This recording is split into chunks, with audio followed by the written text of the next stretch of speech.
আসসালামু আলাইকুম। সুপ্রিয় শিক্ষার্থীরা, তোমরা সবাই কেমন আছো? আশা করি সবাই অনেক অনেক ভালো আছো।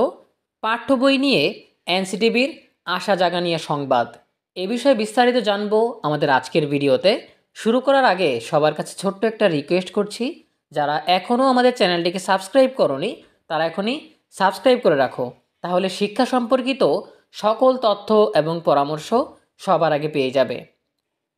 বছরের শুরুতেই আমাদের কোমলমতি শিক্ষার্থীদের মন আনন্দ উল্লাসে ভরে উঠবে যদি তারা মানসম্মত, চমৎকার ও বর্ণিল দৃশ্যময় পাঠ্য বই হাতে পায়। শিশুরা নতুন কিছুর প্রতি দুর্নিবার আকর্ষণ অনুভব করে। জাতির আগামী দিনের কাণ্ডারি কোমলমতি শিশুরা। সুন্দর আগামী বিনির্মাণে তাদের মনোজগৎকে বাধাগ্রস্ত করা কোনোভাবেই কাম্য নয়। অথচ পুস্তক প্রকাশক সমিতির সিন্ডিকেট, নিম্নমানের কাগজ ও ছবি, বাইন্ডিং দুর্বলতা, শিক্ষা সংশ্লিষ্ট দৃশ্যগুলোতে রং লেপ্টে থাকা ইত্যাকার সমস্যা দৃশ্যমান। তদুপরি বই ছাপাতে ছাপাতেই যদি বছরের সিকিভাগ চলে যায়, তবে আমাদের শিশুরা আনন্দের সঙ্গে জ্ঞান অর্জন করবে কখন? ফলে সিলেবাস শেষ হবে না। শিক্ষকদের তড়িঘড়ির ফলে মানসম্মত শিক্ষা থেকে সম্ভাবনাময় আগামী প্রজন্ম বঞ্চিত হবে। মনে রাখতে হবে, পৃথিবীর সকল জনপদের আর্থসামাজিক উন্নয়নের প্রধান সোপান হল একটি সুশিক্ষিত জাতি, যার বীজতলা তৈরি হয় কোমলমতি শিশুদের যথাযথ পরিপালনের মাধ্যমে। প্রাথমিক বিদ্যালয়ে কোথাও বইয়ের কাগজে নিম্নমানের, কোথাও আবার বইয়ের বাইন্ডিং ঠিক নেই, বইয়ের প্রচ্ছদ ও পিছনের মলাট খুলে যাচ্ছে।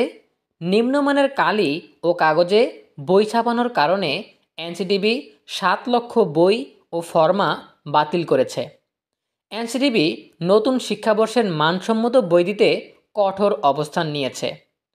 সরেজমিন মুদ্রণ প্রতিষ্ঠানে গিয়ে বই ছাপার সার্বিক কার্যক্রম তদারকির জন্য সরকার শিক্ষা কর্মকর্তা তৃতীয় পক্ষের 2টি তদারকি এজেন্সি নিয়োগ দিয়েছে। এছাড়া গোয়েন্দা সংস্থাগুলো তো আছেই। দায়িত্বপ্রাপ্ত কর্তা ব্যক্তিগণ চুক্তিবদ্ধ মুদ্রণ প্রতিষ্ঠানের বাস্তবিক অবস্থা, টেস্টিং রিপোর্ট, কাগজ, বই ছাপার মানের অগ্রগতির প্রতিবেদন মন্ত্রণালয়ে পাঠাচ্ছে প্রতিদিন। ফলে এবার নিম্নমানের পাঠ্য বই ছাপিয়ে পার পাওয়ার কোনো সুযোগ নেই। যদিও বাংলাদেশ মুদ্রণ শিল্প সমিতি আগামী 25 মার্চ পর্যন্ত সময় চেয়েছে, যা মোটেও প্রত্যাশিত নয়। পুস্তক সিন্ডিকেট চক্রের সঙ্গে এনসিটিবিতে কর্মরত শিক্ষা ক্যাডারের কতিপয় কর্মকর্তাও জড়িত। সরিষা দিয়ে ভূত তাড়াবো, আর সরিষাই যদি হয় ভূতে আক্রান্ত, তবে জাতির কি হবে? এক শ্রেণীর অসাধু কর্মকর্তা ও ব্যবসায়ী মিলে বিগত বছরগুলোতে পারস্পরিক যোগসাজশে সিন্ডিকেট বাণিজ্য করেছে। সরকারের বেঁধে দেওয়া সময়ের মধ্যে যারাই বই সরবরাহ করতে পারবে না, তাদেরকে কালো তালিকাভুক্ত করা, অপরাধ ও দায়িত্ব জ্ঞানহীনতার পারদ বুঝে প্রয়োজনে লাইসেন্স বাতিল করতে হবে জাতীয় স্বার্থে।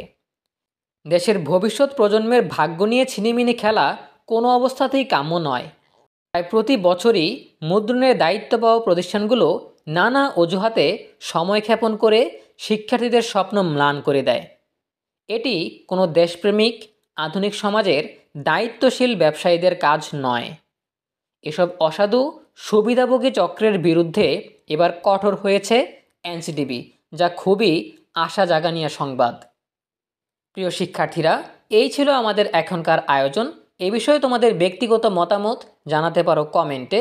দেখা হবে পরবর্তী আপডেট নিয়ে নতুন কোনো ভিডিওতে। সেই পর্যন্ত তোমরা সবাই ভালো থাকো, সুস্থ থাকো, নিরাপদে থাকো এবং সবসময় ইএনইবির সাথেই থাকো।